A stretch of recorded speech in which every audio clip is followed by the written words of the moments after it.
Hi, everyone. Welcome to All the Luck You'll Ever Need, a tale from Alaska with Daryl Farmer. My name is Ty Jager, and I teach creative writing in the English department. And as the coordinator of this evening's program, I'd first like to thank the foundation, otherwise known as Murphy, and the fine Murphy staff for sponsoring Daryl Farmer's week-long residency here at Hendrix. A professor of creative writing and coordinator of the MFA program at the University of Alaska Fairbanks, Daryl Farmer is a fiction and nonfiction writer with special interests in writing about place, travel, and the environment. In his first book, Bicycling Beyond the Divide, Two Journeys into the West, a recipient of a Barnes & Noble Discover Great Writers, New Writers Award, and the Colorado Book Award finalist, Farmer writes about two bicycle trips he took across the American West, one when he was 20 years old and the second when he was 40. This all on the same bicycle. Cycling is what moves the narrative, but what moved this reader is Farmer's attention to the American landscape, the people that inhabit those spaces, and the spirituality that might come from carefully attuning the senses to the world around us. Farmer's latest book is the story collection, Where We Land. Pam Houston says of the collection, quote, in the tradition of Jack London, and I'll pause here, because my fiction writing students were quick to remind me that they liked Farmer's stories better than Jack London's, who, unlike Farmer, spent very little time in Alaska. Return in the tradition of Jack London, Richard Ford, and Annie Proulx. Daryl Farmer writes sublime Western landscapes, rural and wild, that illuminate, threaten, and redeem, sometimes all in the same lyric moment, the characters who inhabit them. Farmer's people are beset with hard luck and big dreams, involving grizzly bears and frozen places. Their hearts are shuttered, but not silenced, and they looked to wild things to tell them how to grow up, grow old, and move on. Above all else, these 12 compelling and complex stories remind us that we come from the wilderness and suggest it might behoove us to return, end quote. Farmer often writes about the wilderness, but as you saw in the photographs, which have now stopped, look, it's Daryl and Joan. As you saw in these photographs, he knows how to cultivate an image.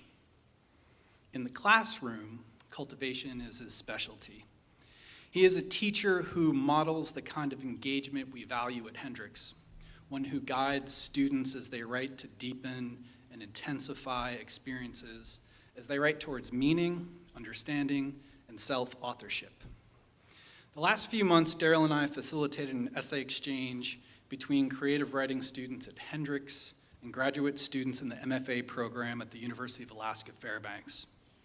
By the end of this semester, these essays, which focus on moments of delight and surprise, will be published as part of the growing Murphy Keep, an online repository of Hendrix Murphy-sponsored writing projects. Hendrix Murphy-sponsored student writing projects, excuse me. If you haven't already, check out the treatment and Guiding Us to You. The web design on both of those was done by Tim Lepchek, who we thank very much. These projects were coordinated in conjunction with Murphy Visits by Heidi Julavitz and Miranda July. As part of an Odyssey project, Daryl has guided 6 students, Leah Bishop, Meg Boyles, Marie Cresson, Everett Roddy, Isabel Rupp, and Tori Walters, as they each write and revise travel essays, which later, after more revision, always more revision, they will submit to literary journals. And I hope that you'll join us tomorrow at Literature and Language over lunch when these students will discuss and read from their projects.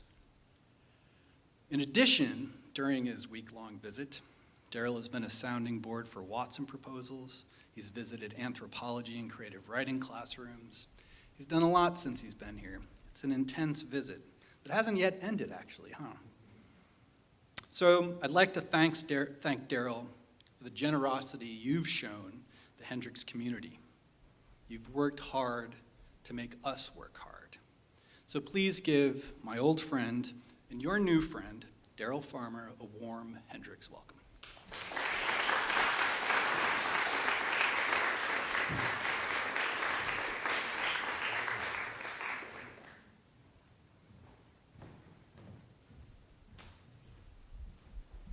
Wow,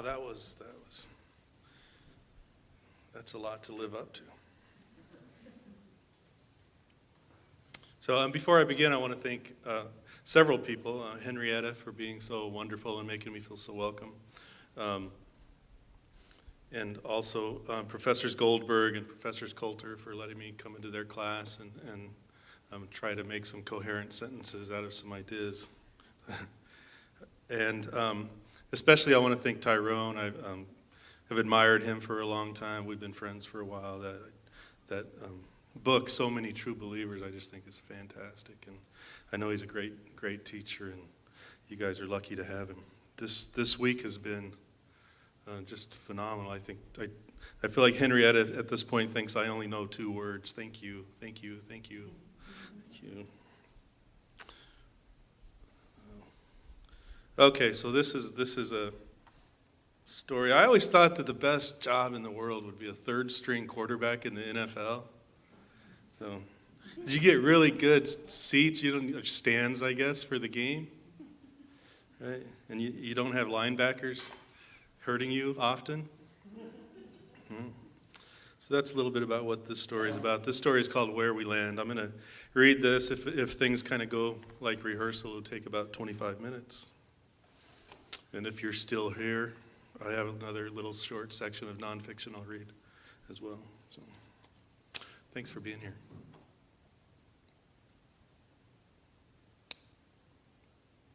My name is Mitchell Jensen, and before I bought this boat and moved up here to Alaska for good, I spent 3 seasons playing quarterback for 3 different NFL teams.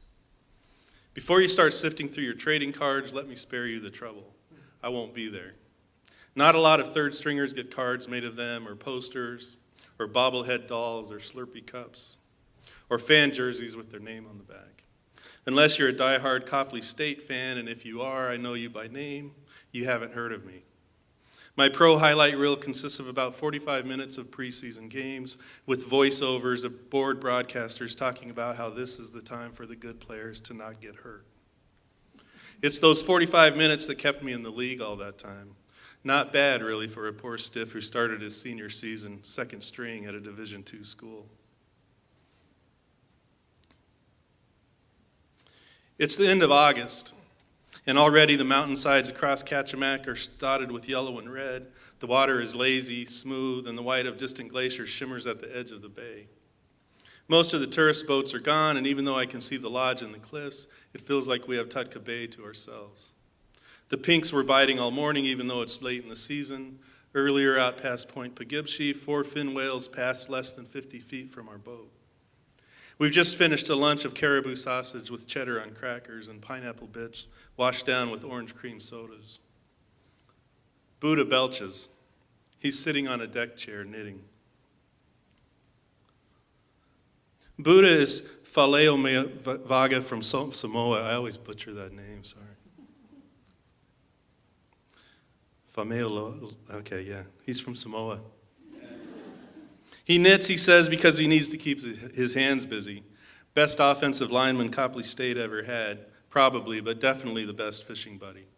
You want to catch fish, and trust me on this, hang out with a Samoan. Are you ready to head back, I ask him. Nah, man, stay me here, he says. Throw me in. I'll live with the mermaids. Are you making me a hat, I ask. It's a Christmas sweater, he said. Wait till she sees it. And I know right away he's talking about Tina, the hopeless situation. The mermaid dream might be better odds. I raise the anchor and start the engine. In my 3 years, I played in exactly 1 regular season play, a gimmick that garnered my team a 5-yard loss. Not my fault, trust me. That play wouldn't have worked in a peewee game. I think part of the reason I was in on the play to begin with was because the other 2 quarterbacks refused to have anything to do with it. The few times that my name was in the news, it was usually when the 1st stringer got hurt, and the report said something like, if QB number 2 gets hurt, the team will have to rely on Gasp, Mitchell Jensen. Once the first two quarterbacks did get hurt. There were 2 minutes to go in the game. We were down by 20, and I figured, what the hell, I'll get to air one out maybe. I put on my helmet, was ready to go in. So what did our brilliant coach do? He put a reserve halfback in to run out the clock with quick snaps. But I'm not bitter. The NFL is the NFL. Even if you're the worst quarterback on the worst team in the league, you're still one of the best in the world. Anyway, this is not really about football. It's some about Alaska and fishing and my father, I guess. And because I'm a 28-year-old retired quarterback who spends summers on a boat with a man named Buddha, you've probably already figured this out. This is about a woman. Renita Lewis runs llama treks out of the Matanuska Valley.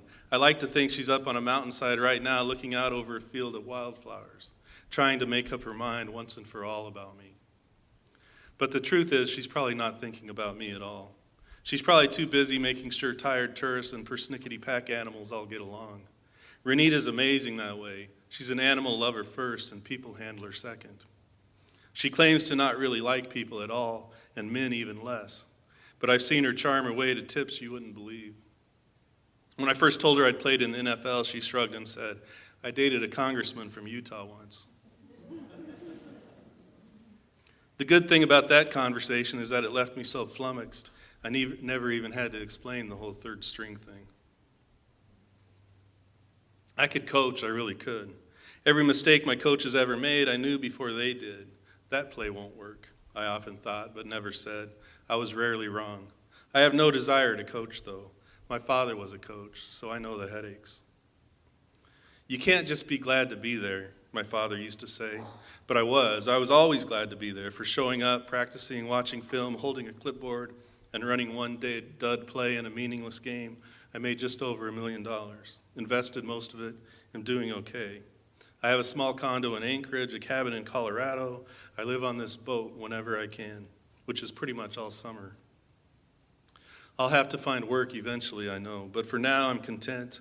I charter a little bit for tourists when I feel like it, and sometimes take extra bookings from some of the other charters when they get busy. It's been almost 2 years since I've been back to Florida where my parents live. But I can't go back. I check flights, see the prices, rehearse in my head the conversation that waits for me there. I get Alaska, I really do, said my mother the last time I talked to her. But the winter, sweetie, we're not cold weather people. You should come home. And then, he forgives you, you know. Nice to hear, but I think she has the equation backward. And I want to say so, that I'm not the one that needs to be forgiven. I'll think about it, I say. But I've already decided. I'll freeze first before I go back there. I met Renita at Humpy's on a Monday night. I noticed her right away as soon as she walked in. To my surprise, she came and sat at the bar stool beside me, which seemed a good sign at the time. But my initial flirtations were met with bewilderment, and then disdain. I pulled out all the stops, and she blocked me at every turn. I started with the beauty of her eyes, which, okay, was a line, but it happens to be true. That's just my contacts, she said. When she told me she had a golden retriever, I told her I plan on getting one myself, which is the truth. If that were true, you'd already have one, she said. But I'll tell you what, I know someone who the retriever rescue. His name is Nate. Call him, I'm sure he'll be happy to help you out. You should let me make you dinner. I'm a really good chef, I tried. Jesus, she said, really? Come on, I said, play nice for 5 minutes. She sighed. Okay, she said, what do you do? I'm kind of in between things, I said. Of course you are, she said. That's when I told her about the NFL, and she pulled the whole congressman from Utah thing. I was never good at this, the bar talk. When she wouldn't let me buy her a drink, I disgusted myself by playing the pity card. Look, I said, I'm just trying to talk. I'm a long way from home. I'm lonely, and it wouldn't hurt you to be nice. And by the way, I said, I was sitting here first. If you didn't want my company, why did you sit next to me? She looked at me for a long time, and then she laughed. Well, goddamn, cowboy. Refreshingly heartfelt moment. Good for you. Okay, the laugh was sarcastic, but it lit up the room. I considered it progress. I sat next to you, she said, because the seat was empty. Do you always assume every woman who sits by you wants a piece? The heartfelt, honest answer to that question was no. No, I don't assume that at all, has not been my experience. We did talk, though, long enough for me to learn she too had once lived in Florida, had moved to Alaska after the house she owned burned down, a tragedy she shrugged off as a minor inconvenience. She had worked on a fishing boat for a while and then for an outfitter that flew bear trips out of Kodiak. Anchorage, she said, was a good place to drink and shop, but she lived near Palmer in a dry cabin. She played violin in a bluegrass band. I was smitten. I had to beg, but I talked her into coffee at Kaladi's the next day. I wasn't convinced she would show, but she did. When she told me about her llamas, I booked the trip, a two-nighter, with 6 strangers. She spent the whole time charming them and ignoring me. Watching her on that trip, I fell deeply into the can't sleep at night, every song was written for us swoon. When we returned on the final day to the trailhead and parking lot, she agreed to join me for dinner the next night on the terms that I not call it a date. This is how it works with me. When I say that I played in the NFL, what I mean is that I didn't play at all. When I say that I am dating the love of my life, what I mean is that I'm not. It's just a lot of standing on the sidelines. No, Dad, I think I'm not just happy to be here, but it's where I am. The worst quarterback on the worst team in the league, that's what Buddha still calls me. If he knew it bothered me, he'd never say it, so I don't let on. Rich, I say, from a man who knits as a hobby. At this he smiled. It's an old joke, no longer funny if it ever was. In college he'd knit on road trips, took all kinds of ribbing from our teammates with an unnerving calm. Unflappable as Buddha. We don't joke or talk at all, really, not anymore, about the knee injury that ended his career. It led to his 5th knee surgery in 3 years. The difference between millions and nothing sometimes comes down to one meaningless play in the second to last game of your college career. He was good, better at his position than I ever was at mine. If he's bitter, he never shows it. I bought this boat with money I earned not playing football games, but before that, for 3 years at Copley, Buddha protected my blind side faithfully. The title of this boat's in my name, but I figure Buddha owns a large part of it. A couple of weeks ago, Renita and I went on a long morning hike into the Chugachs, and after we were sitting in the cafe at New Sagayas, I made the mistake of asking her over to my condo. I told her I'd make us dinner. I can never sleep with you, she told me. I think I should be upfront about that. It had been months since we'd started doing this thing that she doesn't allow me to call dating. Why? I asked. I can see what it would do to you. It's too bad, she said, looking me up and down. I took that last part as a compliment, the first one not so much. Perfect, I thought. The only quarterback in NFL history who can't get laid because the sex would not be meaningless enough for him. A shame, says Buddha now, as we make our slow way back to Homer. I hear she's a bouncing terror in the sack. He says this with a straight face. I always know when Buddha's joking because it's the only time he doesn't smile. It's the word bouncing, I think, that gets me. I try not to show it, but I don't always think Buddha's funny. Buddha, you should know, has his own love problems. He's in love with a woman named Tina, who's in love with the high school football coach in Sudatna. Tina's from Hawaii. She's a Pacific Islander like me, he says. We're perfect for each other. The football coach is just exotic to her right now. She'll come around. Buddha has slept with Tina more than once. Meaningful. Trust me on this. Despite what you might believe about us, men are hopeless saps when it comes to love. It's important you know this about Renita. She doesn't believe in marriage. It's obsolete, she says. Trust me, if I ever want kids, I'll get them. Get, she says, not have. I imagine her snatching babies from cribs. If my football prowess was mediocre, my attempts at love have been absolutely abysmal. The summer after my 3rd season, I was engaged to a woman, Carrie, who saved us both from our inevitable divorce by leaving me at the altar. Later, I found out she'd been sleeping with her rival tight end. I'll spare his name, but you've heard of him. This also happened to be the year I was cut for good during training camp. I moved back to Florida, to the town where my parents still live. That fall, my father sat daily by the phone waiting for a call I knew wasn't coming. I'd done the math. There are new hotshot quarterbacks coming into the league every year. and good old ones hanging on, and about 1 million in between. I knew where I stood on the national depth chart, but Dad encouraged me to go to the gym, encouraged me to study film, encouraged me to have my agent make calls. Until one day my agent called and told me I needed to talk to my father. Apparently Dad had been calling him, berating him for not getting me a job, threatened to fire him, which A, my father couldn't do on authority, and B, my father couldn't do because I was no longer my agent's client on account I no longer had a job. Every Tuesday that year, my father called to go over the injury report with me. Kleining's out 2 games at least, he'd say, you better call, let them know you're available. My refusal infuriated him. When I say my father encouraged me, what I mean is he verbally held every failure he'd ever known against me. There was yelling, accusations. By mid-October, the whole thing devolved into a shouting match. He laid out every mistake I'd ever made, the fumbles, the misreads, the night spent at movies rather than the gym. And it wasn't just football, but also the report cards, the frivolous art classes. I once liked to paint and draw, and then he started in about Carrie. I see now that with Carrie and me, it probably just wasn't meant to be. But the public humiliation of it, the having to return all of those gifts, well, you might say it stung me. It doesn't excuse what I did, I know. Anyway, Dad was standing in the kitchen entryway, and I was sitting at the table, and his face was red. I saw the veins in his neck, and he was standing over me, and he had to bring Carrie into it. And I just lost it. I stood, and I shoved him, knocked him hard against the wall. He started to throw a punch, so I slugged him. Mitchell, stop it, said my mom. I didn't even know she'd walked into the room. I like to think I never would have done it had I known she was there. But before that moment, I would never have believed myself capable of such a thing at all. He looked at me, breathing heavy, and he wiped his nose with the back of his hand, looked down at the blood, then at me, a look that said everything I ever was or would be was coded in failure. That's when I bought the cabin in Colorado, sight unseen, and moved out of my parents' town, away from Florida for good.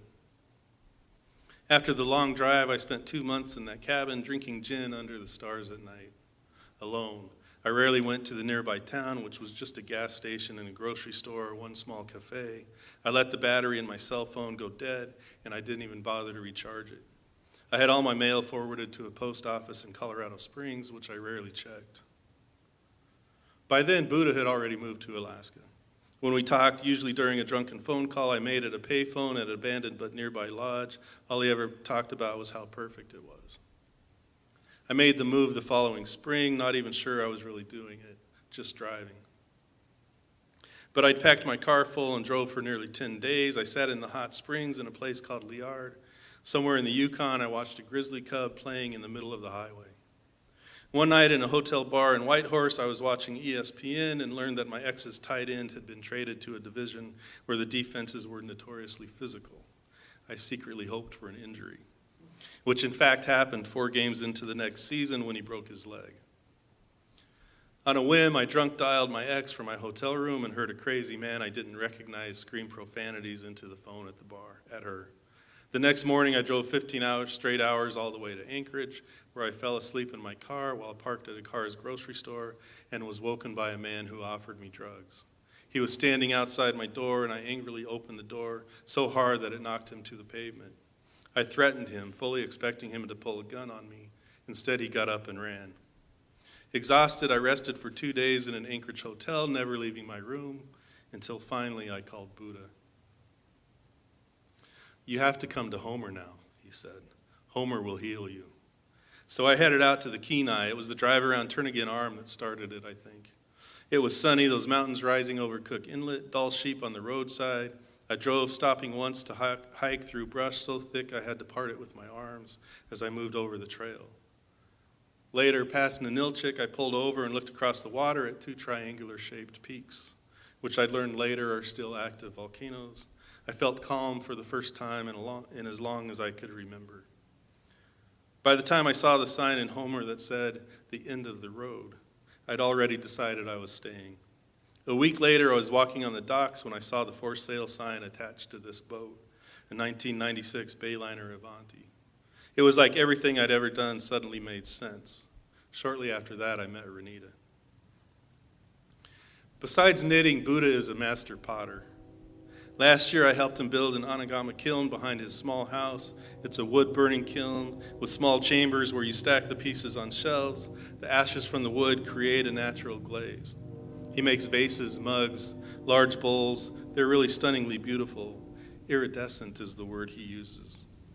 Last year, he had a show at a gallery in Homer, and he sold several vases, one for $300. I don't think I've ever seen him happier. I asked Buddha once how he dealt with the injury, the knowledge that his pro football dreams were over. He just shrugged. It was a crapshoot anyway, he said. Who knows? A lot of those guys are so screwed up. Maybe if I'd played, I'd have done coke or steroids or hookers. Too much money, too much time, too much that feeds an ego. Or maybe I would have started a charity and saved poor sick children. He shrugged. There's no such thing as luck, good or bad, he says. There's just life. I fish and I knit and I throw pots. It's fine. That week after the llama trek, I invited Renita over to the condo one night when I was in Anchorage. Nothing major, I said. Salmon on the grill, a little wine. Told her Buddha would be there, which is a draw. Everyone likes Buddha. I watched her as she sat out on the small deck laughing, listening to him talk about Samoa, about throwing pots. I was a little jealous at first, but I noticed that she was talking to me more, seemed to be happy.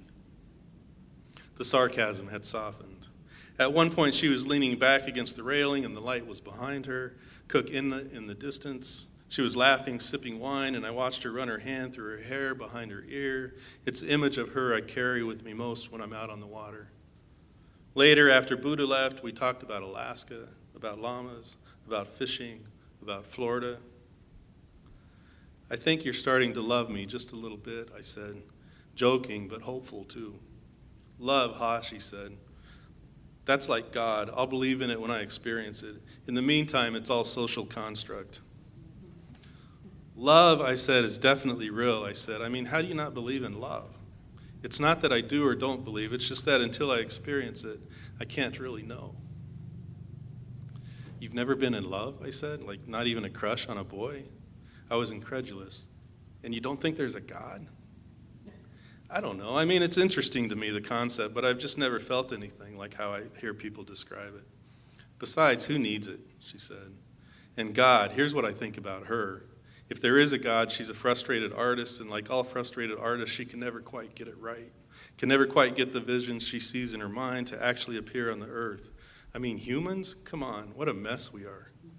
Every artist I know at various points wants to just take all they've been working on and smash it against the wall. That's what I think hurricanes are, she said. That's one messed up theology, I said. But I knew what she meant. I once saw Buddha take a pot out of his kiln and throw it in disgust against the wall. My whole life I had seen the temper tantrums of coaches, my father among them, trying to create on the field what they saw in their visions. Renita was standing in my kitchen then, wine glass in her hand. She seemed sad, and I thought I had touched a nerve somehow, that maybe there was a past she couldn't cop to or think about or deal with. But I knew better than to ask. I wanted to kiss her just to force her to push me away, but before I could muster the courage, she suggested we go for a walk.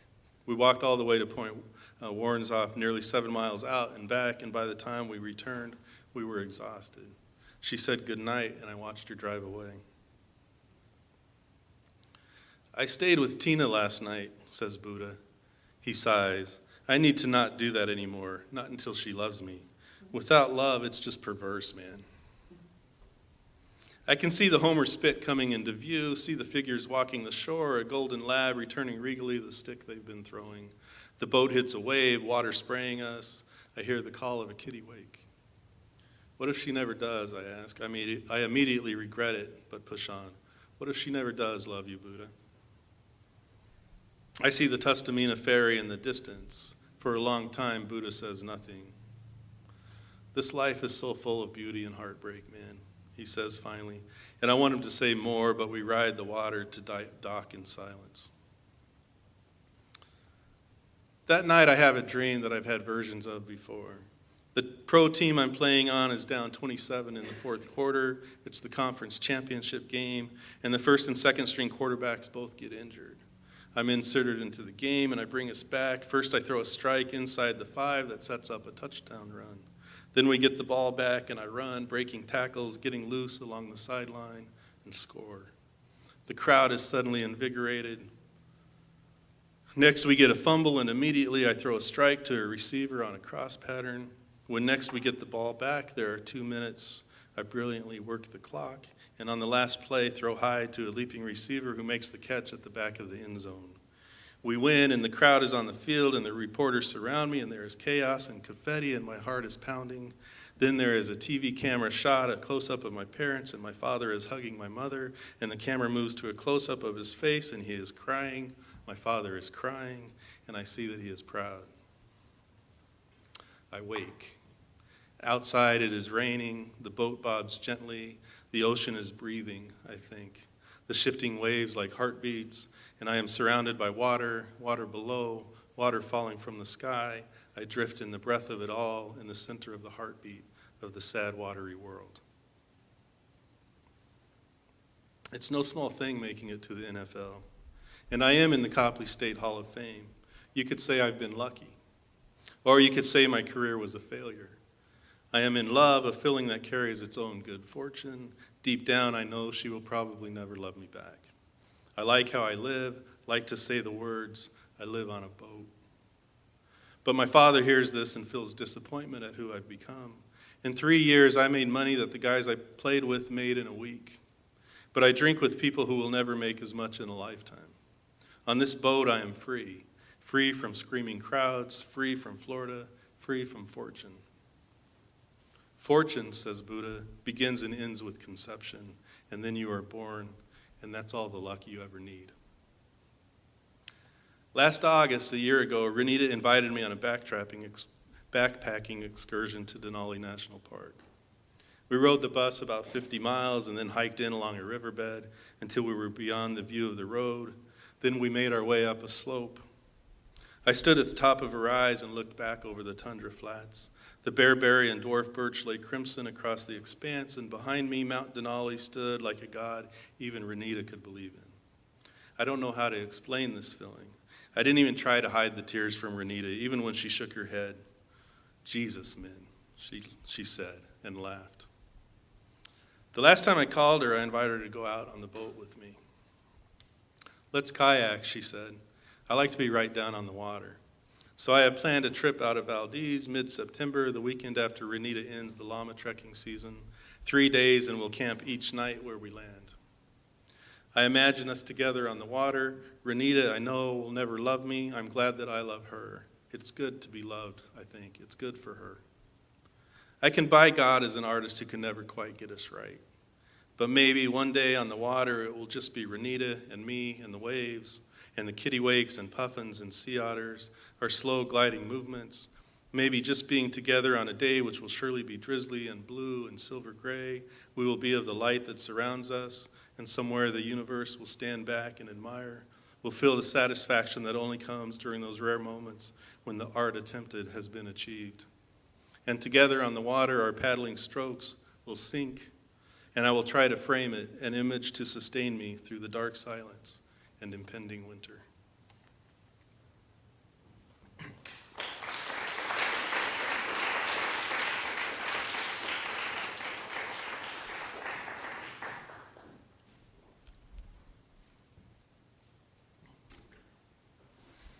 There's no greater wisdom maybe than that, discovered through unrequited love. I didn't mention this earlier, but I wanted to thank the students that I've worked with and the classes I visited, and Professors Goldberg and Coulter, and it's been an amazing week. So I'm so impressed with the students here, and you guys have been great. I'm not here to evaluate you, but Hendrix is doing something right.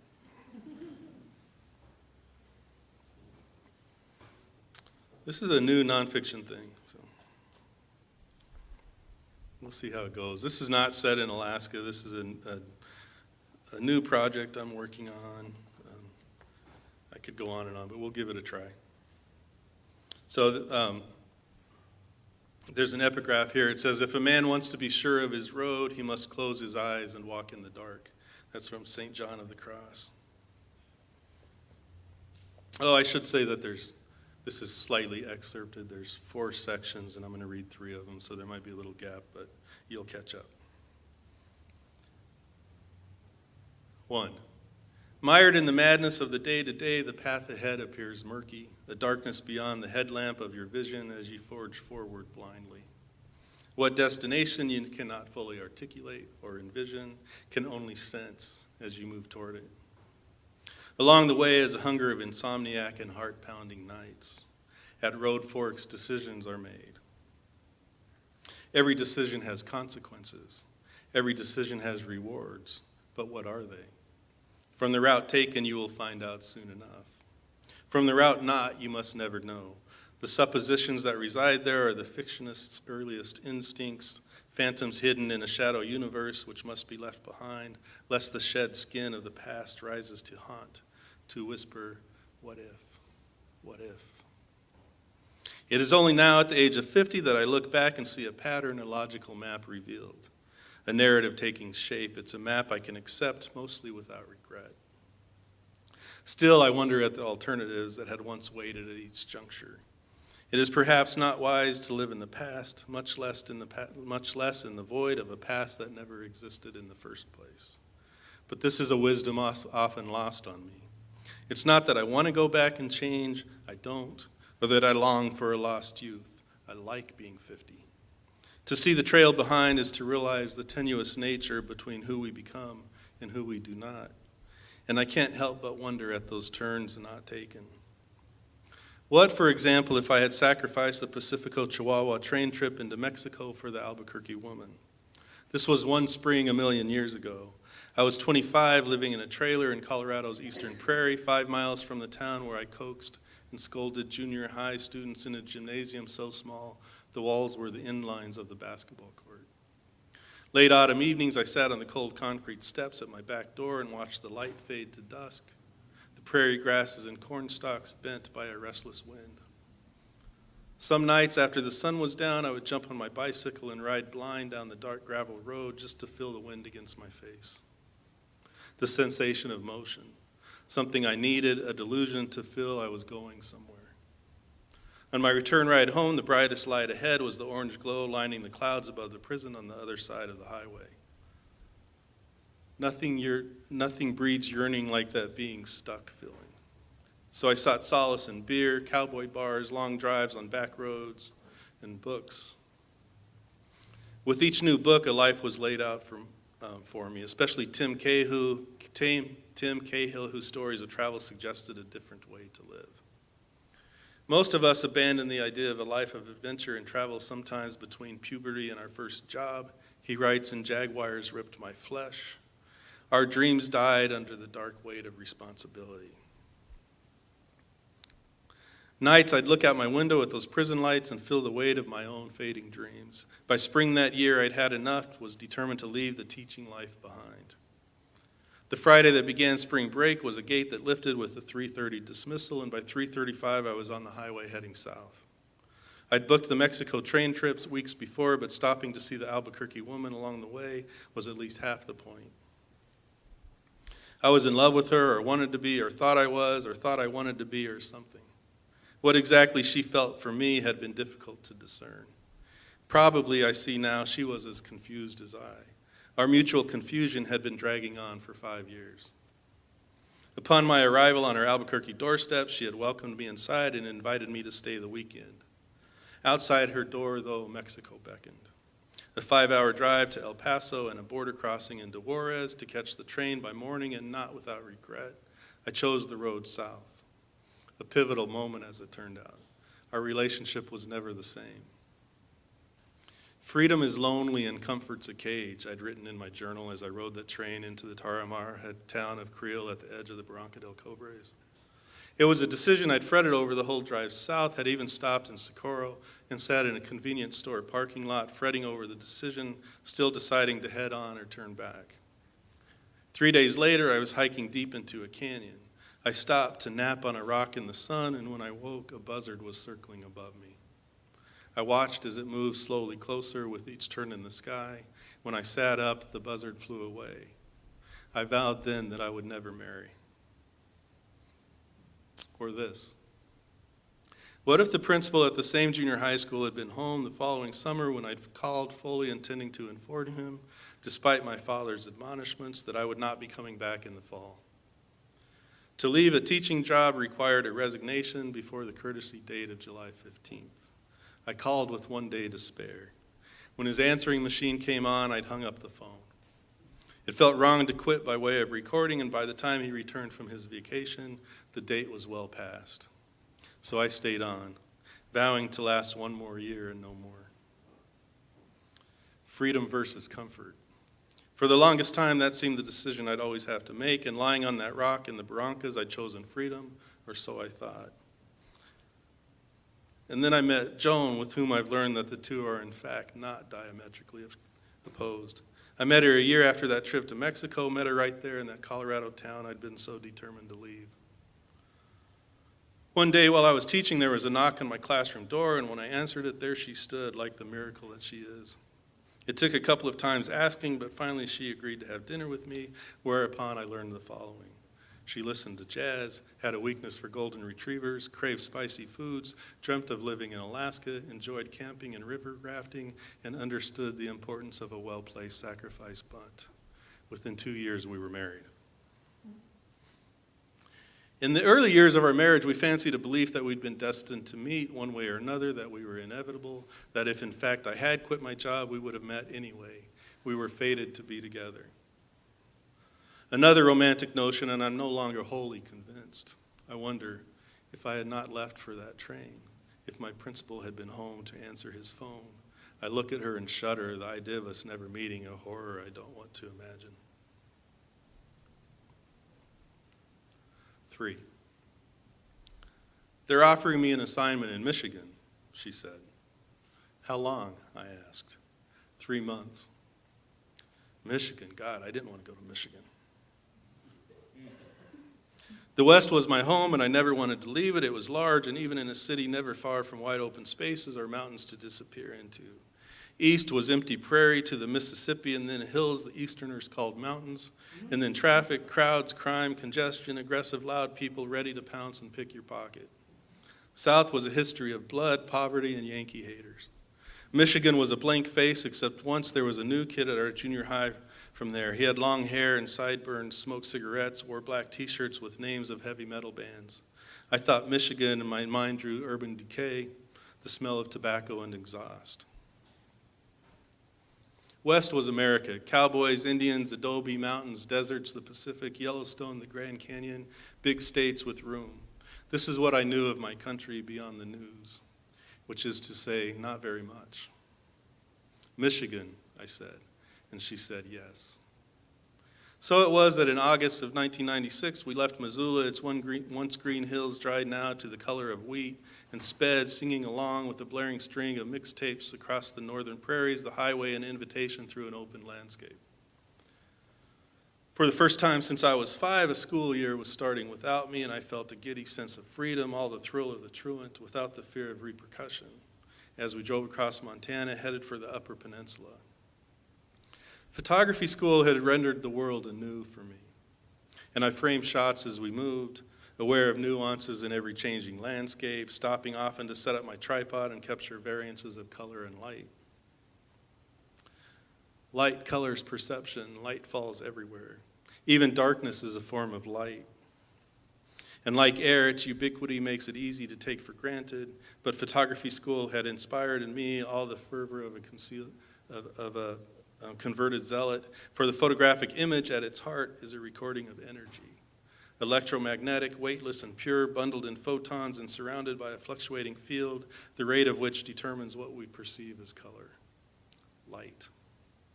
And with the science of it in mind, even North Dakota pulsed, neither desolate nor bland. Through the lens, I imagined everything around me as poetry. Began to notice how colors work as euphony or juxtaposition, began to visualize the world through a close-up look at the interplay designs and the veins that ran through the leaves of ferns, or the patterns of white-topped bear grass in Montana, or the striated colors of stacked rowboats on the shore of a lake, or the wistful look of a waitress on break looking out a restaurant window. Michigan was the beginning, and for the next 3 years I lived as a ghost, governed by nothing more than the pursuit of light. From Sault Ste. Marie, we moved to Hattiesburg, where dogwood trees were in bloom, where a man named Ricky taught us to scuba dive in his neighbor's pool, where I found the spot where my great-great Union soldier uncle was shot and lived to tell about it. Then to time-efficient Connecticut, home of the 30-minute workout, the 10-minute haircut. Back to Mississippi and Tupelo, not far from where Meriwether Lewis was either killed or committed suicide, depending on what one chooses to believe. New Hampshire had the White Mountains and the photo studio I rented in the old Ameskeek textile mill. And then finally to the high desert of southeastern Oregon, where one day I found myself on a dirt road in the rain surrounded by cattle. Cows all the way to the horizon, and endless bovine sea. What remains from that time is a bookshelf of photographic slides organized in binders, the reds and golds of a New England autumn, an elderly woman named Sophronia who sold pralines in Natchez, lobster crates in Maine, fog-shrouded lighthouses on Lake Superior, sunsets over alkaline lakes in Oregon. And journals, pages and pages filled with coffee shop and barroom conversations overheard, interior thoughts, descriptions of the places and people met along the way. Does it matter, all this record from those 3 years? Who can say?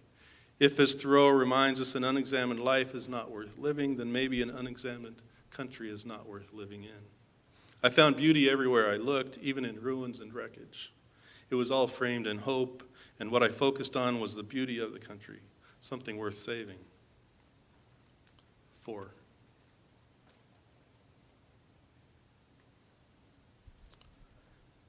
Had I truly been paying attention, might I have noticed a darkening shift? Or is that darkness a thing that has always been there, lurking, showing its ugly self at opportune times? The year before, Joan and I were sitting in a cafe in Belize at a place called Eric's Place, and there was a TV in the corner, CNN. And the newscasters were talking about an explosion. I tried to ignore it. Wherever I went, it seemed, I tried to ignore CNN because CNN was everywhere then, and there was only CNN, and one could be horrified by the news wherever one went. Unlike today, where there are enough new networks that allow for us to not only be horrified, but confused by the competing narratives as well. Anyway, I was trying to ignore it, trying to bask in the Belizeness of Belize, not the voice of America, wanting to enjoy the last few days in the jungle town by the McCall River, where we had just canoed through a canopy of trees with iguanas and toucans, and I was not yet ready to think about the home I would soon enough return to. Then I heard the name of the city, Oklahoma City. I looked up. A crumbled building, dust rising. Many people were hurt or injured, said the voiceover. How many, we do not yet know. There was a woman in the cafe. Her eyes were glued to the set. It's the government, she fumed. Corrupt, that's what caused it. That's why I left the USA. I had no idea what she was talking about. We all watched the TV screen. A man, blood streaming down his face, was talking to a reporter. Finally, said the woman, someone's fighting back. What I saw horrified me, of course, and did not jibe with the woman's words. Fighting back? Who was fighting back, and who were they fighting? How was this fighting back? What? Over a year later, we were watching the Olympics in Atlanta when a backpack with 3 pipe bombs exploded in Olympic Park, killing a woman named Alice Hawthorne and injuring 111 others. For the perpetrator of the Oklahoma City bombing, the motive was revenge against the government for what he deemed ironically as crimes against American citizens. For the Olympic bomber, it was to protect against the legalization of abortion. There have always been acts of violence, of course, have always been self-appointed and misguided individuals who seek vengeance. And certainly American violence is as old as the country itself. But somehow these acts, now as I remember them, felt like something new and foreboding, a precursor of more to come. Do not bother to demonize people as being inherently evil. That's not how it works, writes Lance Morrow in his book, Evil, an Investigation. Instead, we should view evil as opportunistic, passing like an electric current through the world and through people, or wandering like an infection that takes up residence in individuals or cultures from time to time. End quote. I wonder if hope and evil compete for the same currents. Energy that surrounds us always, our souls always ready to be charged one way or the other. After referring to the 168 people he killed as collateral damage, and before his own execution, saying that he had still won 168 to 1, the man who was eventually executed for the Oklahoma City bombing was described by the psychologist who examined him in prison as, quote, a decent person who has allowed rage to build up inside him. When we left for Sault Ste. Marie, the first of Joan's assignments, the bomber's trial was about to begin. 2.5 years later, on a morning I had arrived in Colorado where I'd meet Joan at the end of her final assignment in Lakeview, Oregon. 2 boys would open fire in a Colorado high school. We are born of violence, born into it, surrounded by it. It's possible we have always been this way, we Americans, we humans. Maybe these times are just an extension of all times past, an extension of who we are and have always been, but with better weapons and replayed back for us on the endless news streams. Or maybe these events are symptoms of something new. We circle wagons around our beliefs and blame accordingly. Guns, video games, TV and movies, economic inequalities, religion or lack thereof, broken families, broken spirits, environmental degradation, liberals, conservatives, it's all of these, none of these, I don't know. I'll save the easy answers for the pundits and demagogues, of which there seems to be no shortage. What I give you instead, admittedly through my own limited lens, is a portrait of the country I love, my country, and because I love it, I hate it sometimes too. Because it lifts my spirits and it breaks my heart. I too rage at its inefficiencies, its inequalities, its lies and distortions, its evil. I fight daily against the cynicism it inspires, all too often a battle I lose. But through camera, through pen, through back roads and people met along the way, through forays into the wilderness, I seek the sparks that sustain me. A morning in Maine. I'd been driving all night. I found myself in heavy rain and then fog as I entered Acadia National Park. Around 5:30, a figure slowly emerged. A wiry man, his backpack worn, his thumb out. I hit the brakes, pulled onto the shoulder, watched him approach in my mirror, opened the door for him to get in. He was from Israel, he said, after apologizing for my now rain-soaked passenger seat, as if that was his fault. And together we drove into Bar Harbor, where we drank tea at a cafe. He had hitchhiked all over Europe, parts of Asia. Motion was his remedy, he said, something I related to. He'd been traveling for 3 years, stopping to work only where he found himself, short of the money he needed to continue.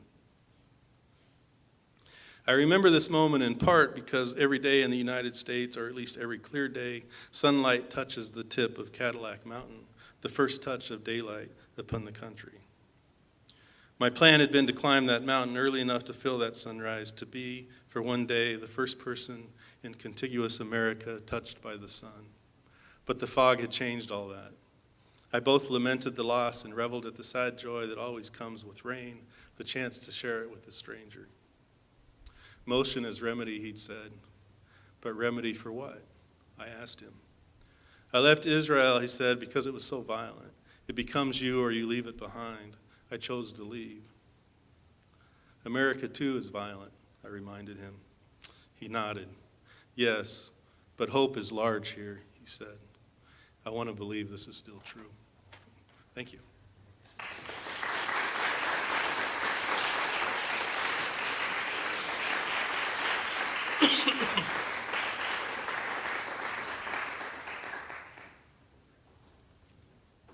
So I've been told I'm allowed to answer questions if anybody has any.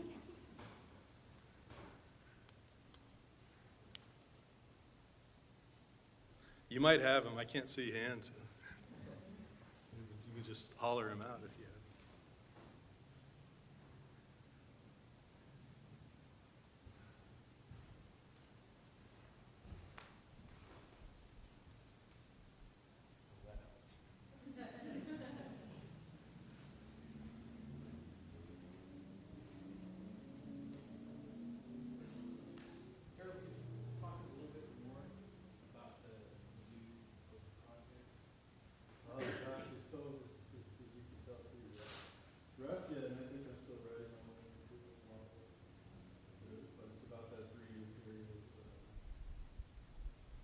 shown when I was driving, so I had a job that talks about, we live in eight states in the USA.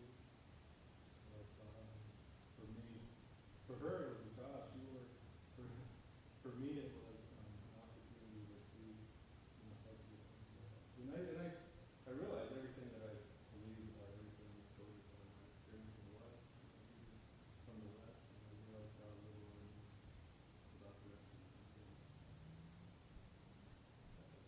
Fascinating. So that's the scope of the book. And then I started, I really wasn't planning on, I think about violence all the time, considering that wasn't something I was even considering until I started doing research and looking at old news articles from that time period. And, the Oklahoma City bombing trial, and then the other year, Columbine. And I realized that was a structure for my head. Sometimes that's the thing. I was looking for these things. Every project was something. So, in the story anniversary, which we were talking about earlier, was that fire. Looking at these things. That's what it was in this.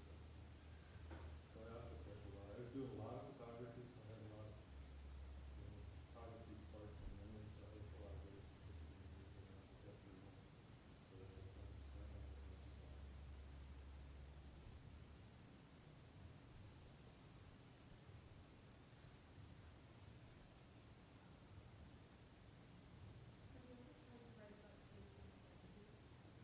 I'm sorry, please.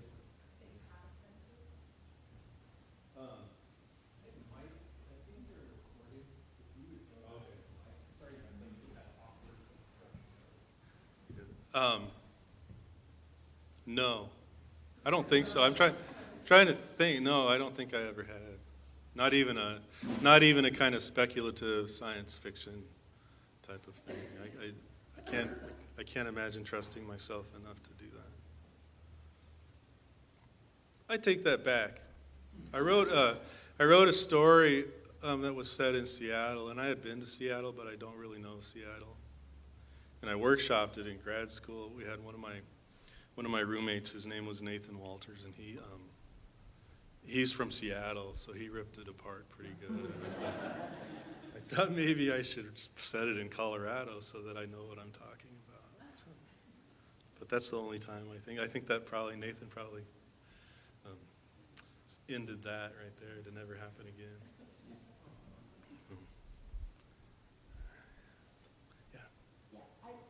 I love your description of what you look for in photography, Uh-huh. and I wonder if there's something like that for writing, or for example, I don't want to call it a method, because you didn't so much describe the method as you talked about whatever inspired you to take a picture.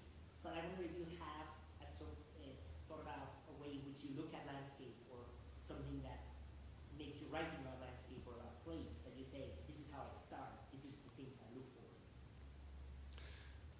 Yeah, that's a really interesting question. I think it's the same thing.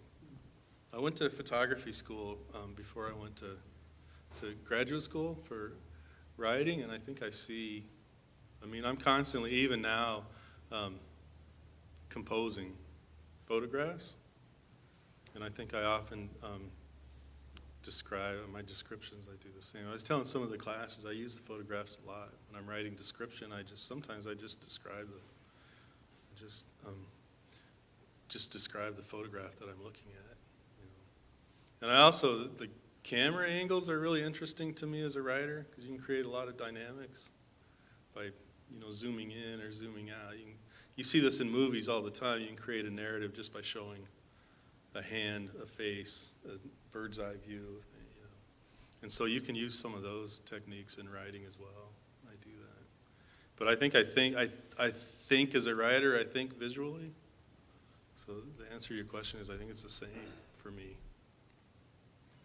Do you find that it's easier to write about a place while you're currently there or after? Maybe after the fact. All the Alaska stories I wrote after I left there, and now I'm back there. And just now, I've been there 6 years, I'm just now starting to write about it. But the last 5 years, I've been writing more about Colorado. So I think there is like a certain kind of distance you can use to help you think about a place. And writing, stories are always about yearning and longing. And, I've been to so many places and I yearn for all of them in some ways. So that might be part of that equation. Have you had one project, like a writing project in particular, that challenged you more than others, and if so, why?